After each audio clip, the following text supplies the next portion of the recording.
The crimson moons of Vorelia cast long shadows across the capital city of Throx, its spiraling architecture glittering like frozen flames against the night sky.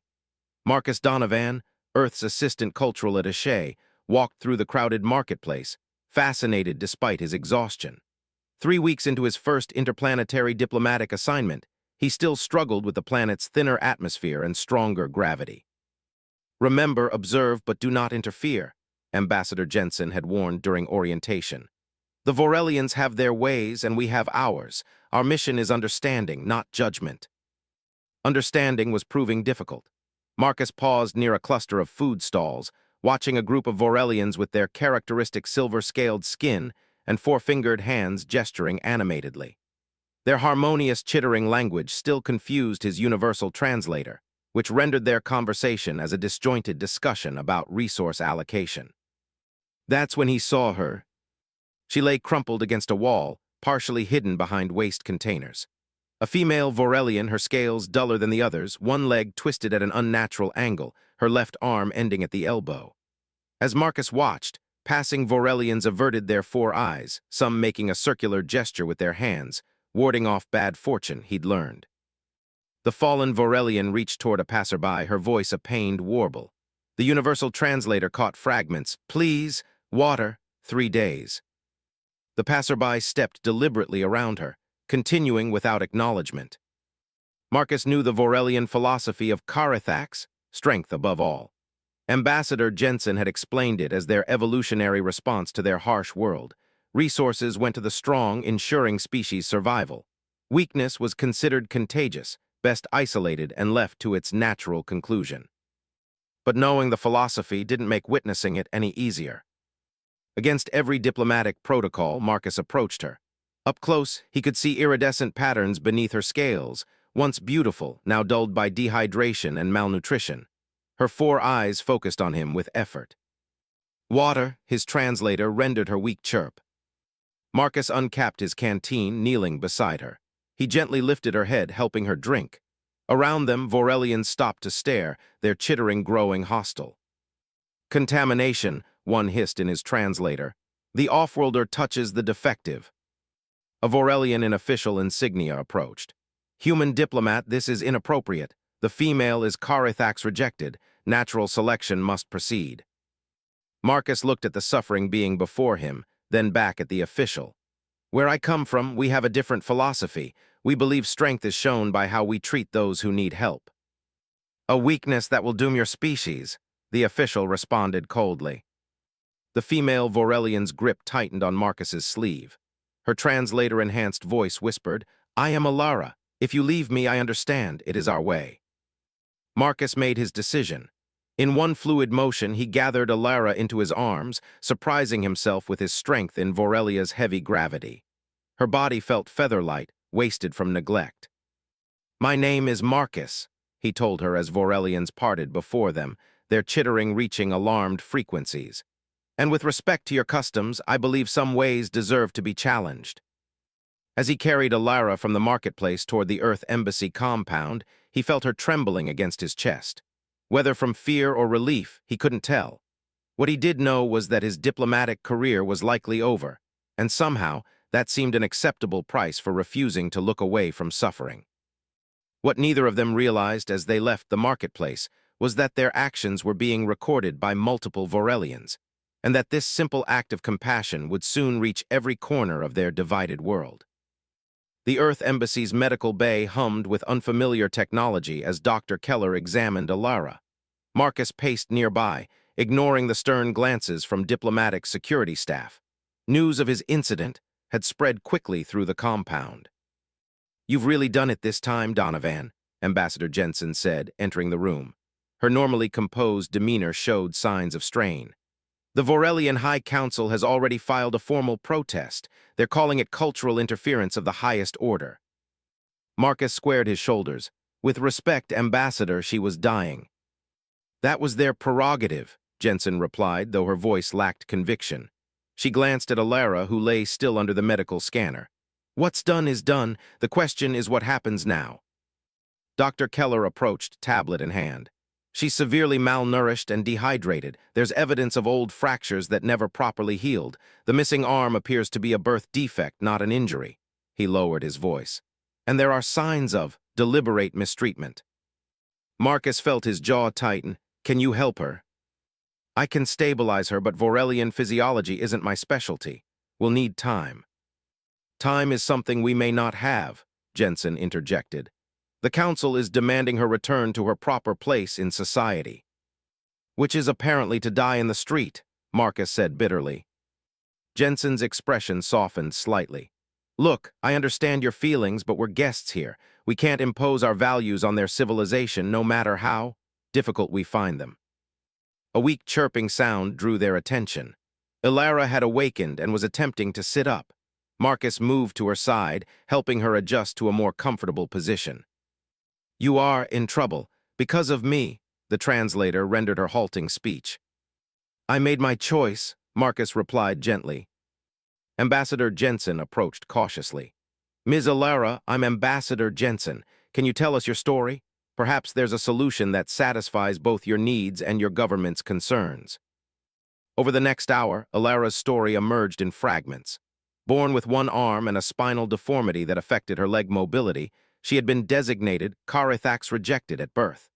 Her parents had defied tradition by keeping her hidden until authorities discovered her existence when she was equivalent to a human teenager. Since then, she had existed on the margins of society, forbidden education or employment, subsisting on whatever she could scavenge. "Others like me do not last long," she explained. "That is the way." As she spoke, Marcus noticed how her scales shimmered subtly with her emotions, darkening with sorrow, brightening with determination. Despite everything, there was a resilient intelligence in her 4 eyes that captivated him. "I will return to the streets," she said finally. "You have shown kindness, that is enough." "No," Marcus said firmly, "it's not enough." Ambassador Jensen pulled him aside. "Marcus, you can't save everyone." "I'm not trying to save everyone," he replied, "just her."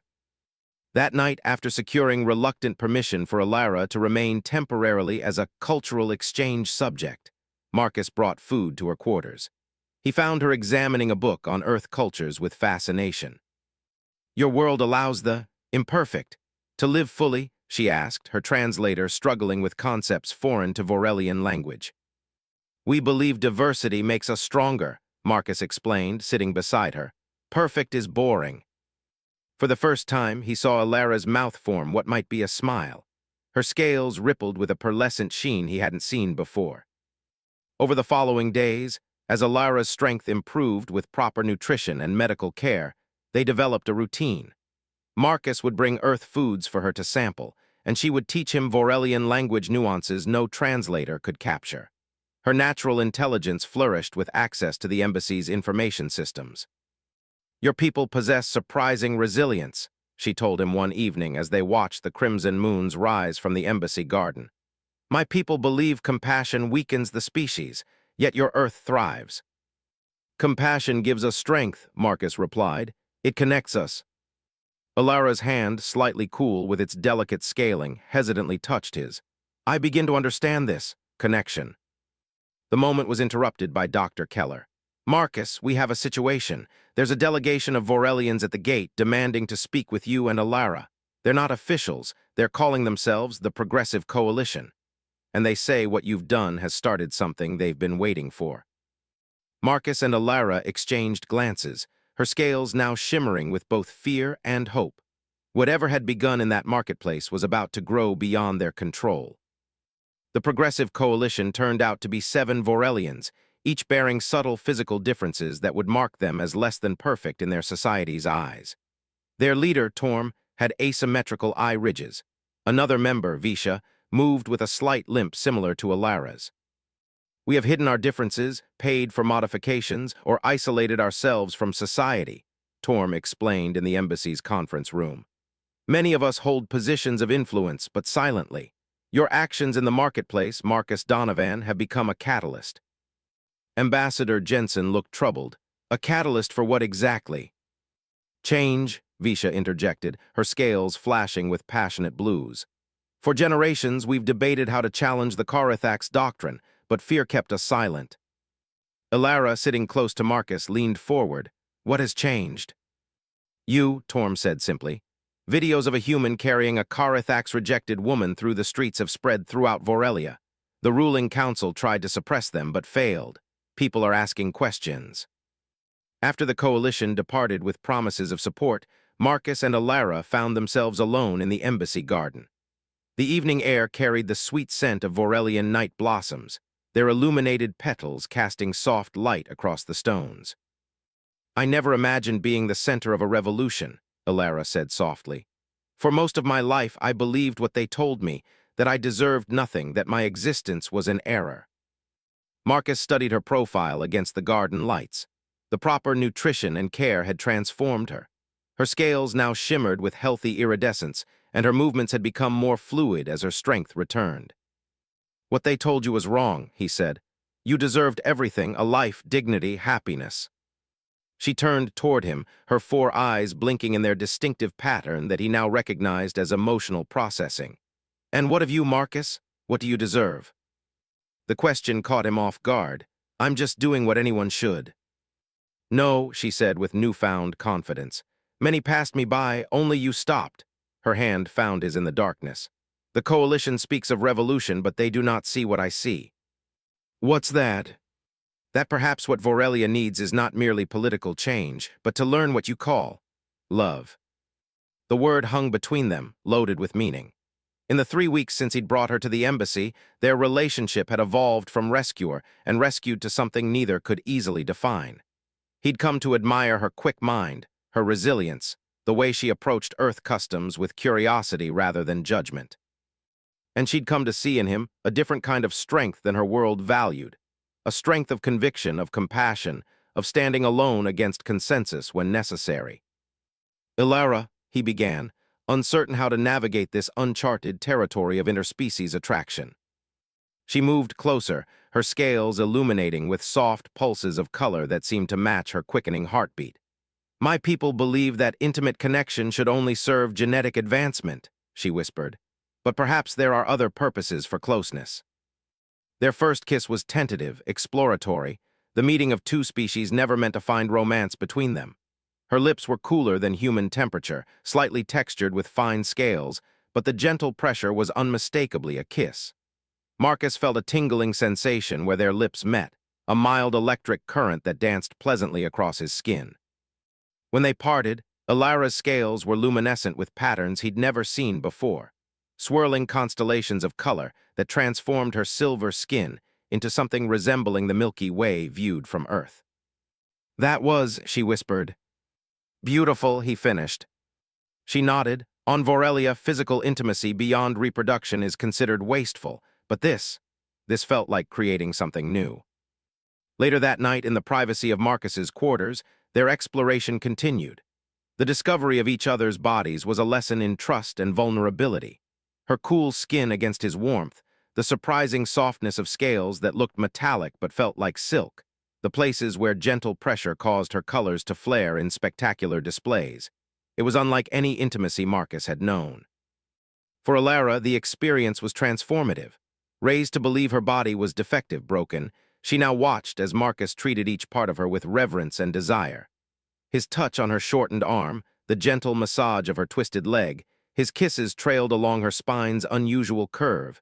Each gesture reclaimed what she'd been taught to despise. I feel whole, she whispered as they lay intertwined, her body's natural bioluminescence casting gentle light across them both. Not despite my differences, but with them. Marcus traced the patterns on her shoulder. You are whole, always have been. Their night of discovery was interrupted by an urgent knock. Dr. Keller's voice came through the door. Marcus, Ambassador Jensen needs you both immediately. The Vorelian High Council has issued an ultimatum, return Ilara by morning or face expulsion from the planet. And there's more, they've identified members of the Progressive Coalition. Arrests have begun. Ilara's scales darkened with fear as she clutched Marcus closer. They will make examples of them, of us. Marcus held her tightly, feeling the rapid beating of her heart against his chest. What had begun as an act of compassion and blossomed into love now threatened to become something far more dangerous. Their private revolution was about to face its greatest test. Whatever happens, he promised, we face it together.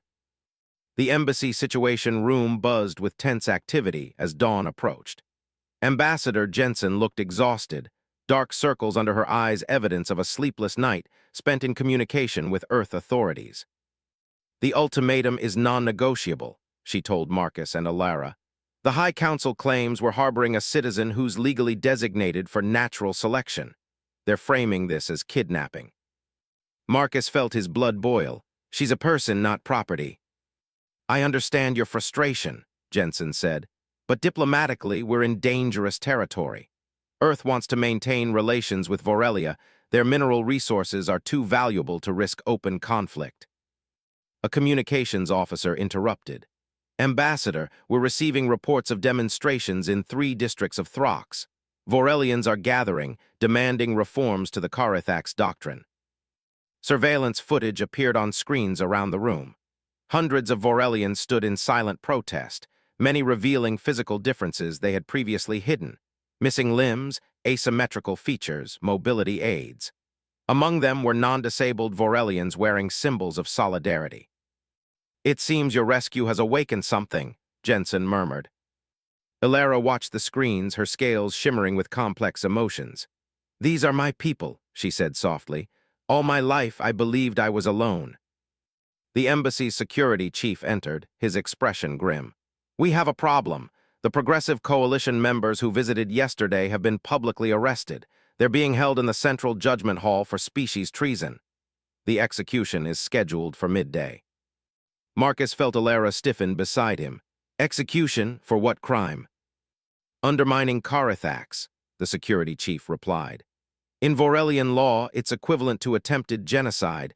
They claim weakening their selection doctrine threatens their evolutionary future. Ambassador Jensen rubbed her temples.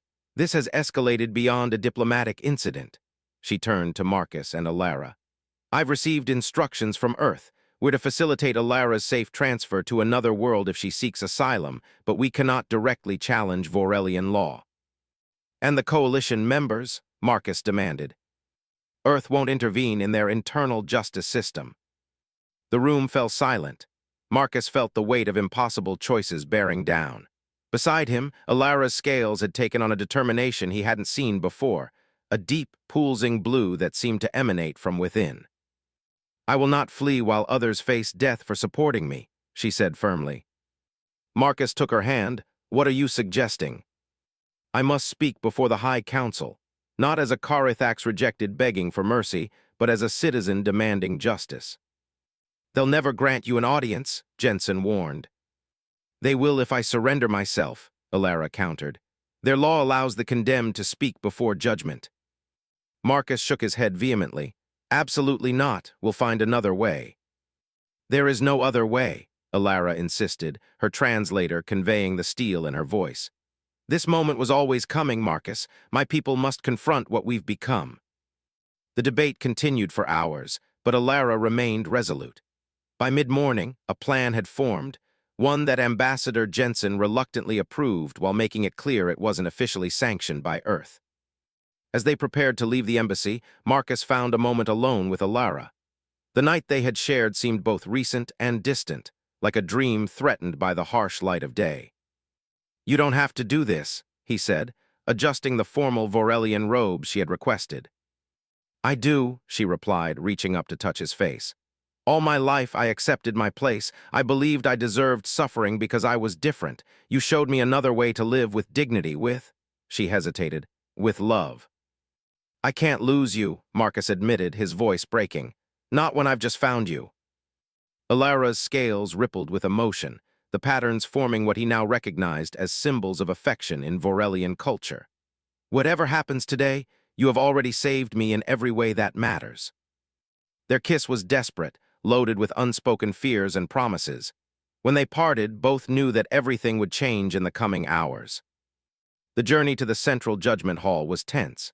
Marcus, Alara, and a small diplomatic contingent traveled in an embassy vehicle, passing through streets filled with silent Vorelians.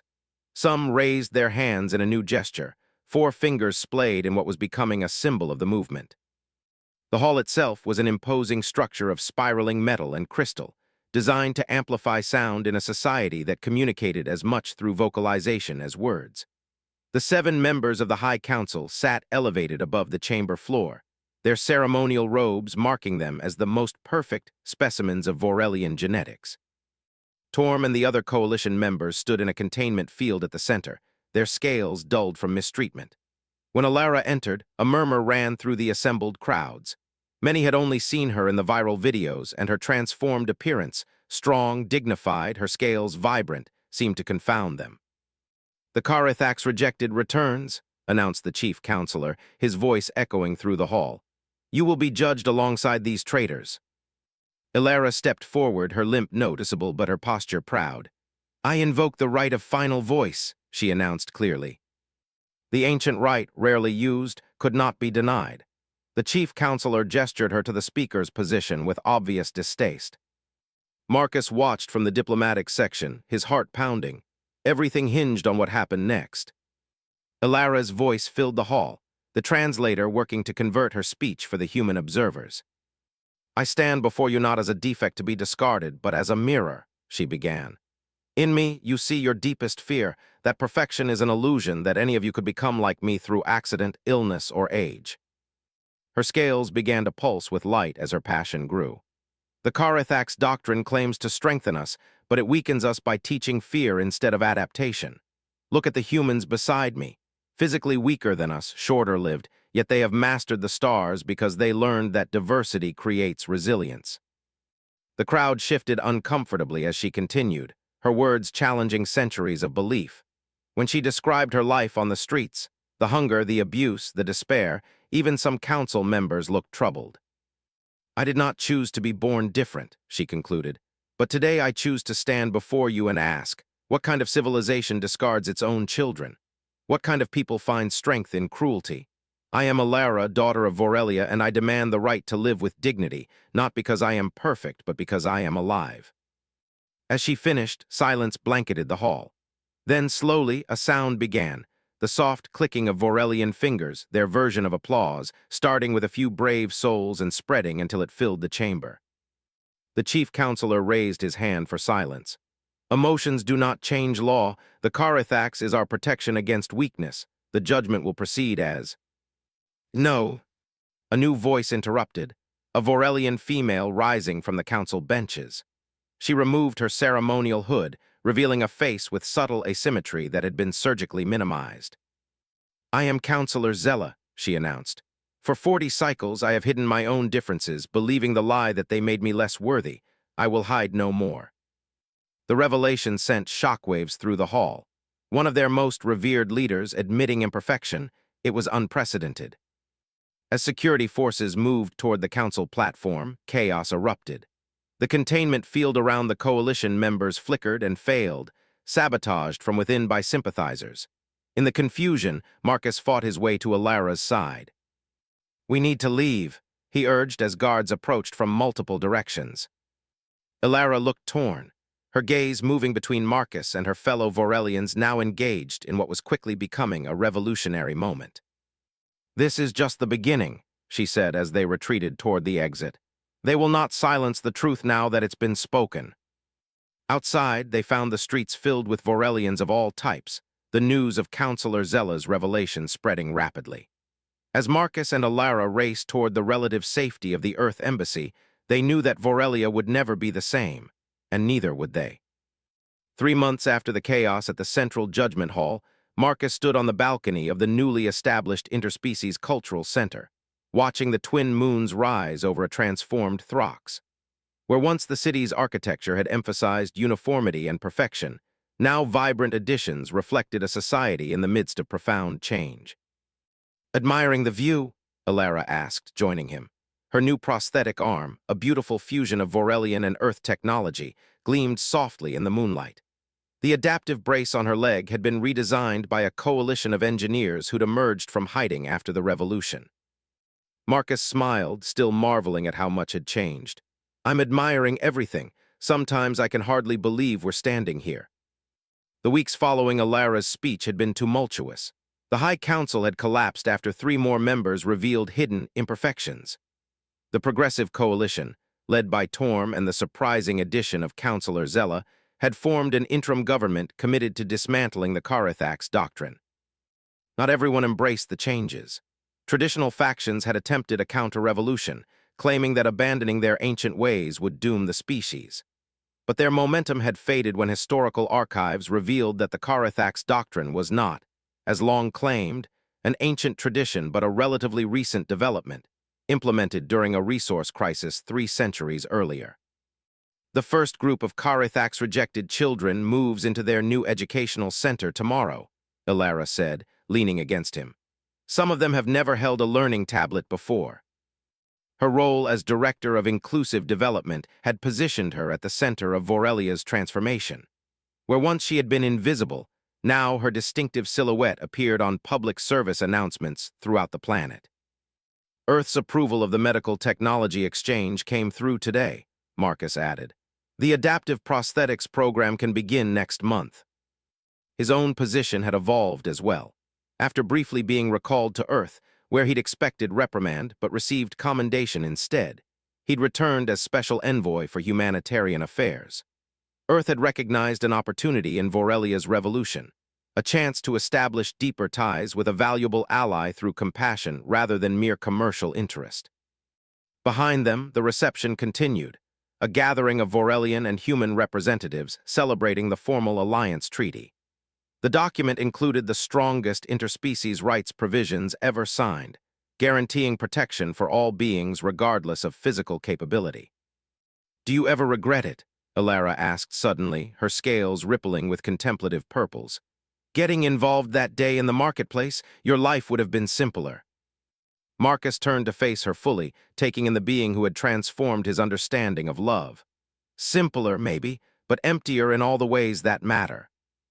They kissed beneath the crimson moons, no longer concerned about who might see.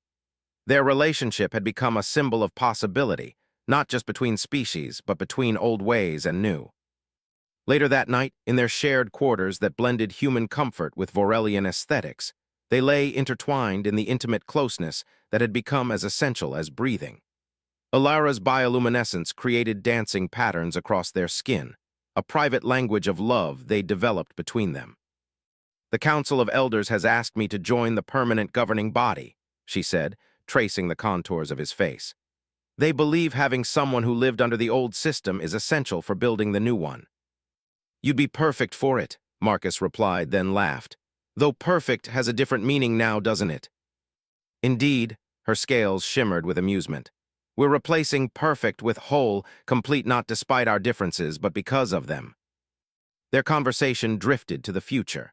The diplomatic posting that would eventually call Marcus elsewhere.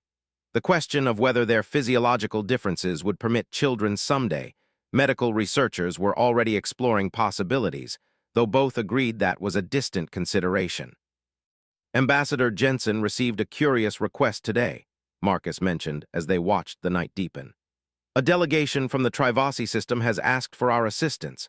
They have a social hierarchy based on sensory acuity that's creating similar problems to what Vorelia faced." Ilara propped herself up on her elbow, her 4 eyes blinking in the pattern he now recognized as intense interest. "They're asking for us specifically, the human and the Karathax rejected." "Former Karathax rejected," he corrected gently. "And yes, apparently our story has traveled farther than we realized. They're calling it the compassion doctrine, the idea that societies grow stronger by protecting their most vulnerable, not discarding them." Her scales pulsed with emotion, the deep gold of pride, the vibrant blue of purpose. "So our personal revolution becomes something larger." "If we choose to accept," Marcus said. "We could also stay here, continue the work on Vorelia, or," he hesitated, "we could request assignment to Earth. You could see the world that shaped my values." Ilara was quiet for a long moment, her colors shifting thoughtfully. "Perhaps eventually, but I think the Trivasi need us now, as I once did, not to impose our answers, but to show that questions can be asked. That change is possible." Marcus nodded, feeling a sense of rightness in her decision. What had begun as one act of refusal, the choice not to walk past suffering, had rippled outward in ways neither could have imagined. Their love, once an anomaly, was becoming a catalyst across the stars. "Together, then," he said, not as a question but a promise. Together, she agreed, her prosthetic hand intertwining with his 5 fingers as naturally as if they had been designed for each other from the beginning. Outside their window, the first light of dawn touched the spires of Throx, illuminating a city in the midst of rebirth. Ancient traditions were being re-examined, new possibilities explored. There would be challenges ahead. Change never came without resistance, but the path had been irrevocably altered. On a world that had once valued only the flawless, imperfection had found its voice. And in the union of 2 beings never meant to find each other, a human who refused to look away and an alien who refused to remain invisible, a revolution of compassion had only just begun. As they drifted to sleep in each other's arms, neither Marcus nor Alara could know exactly what the future held. But they knew with certainty that whatever came next, they would face it as they had faced everything since that fateful day in the marketplace, with courage, with determination, and with the transformative power of love that transcended biology, culture, and the vast distances between stars.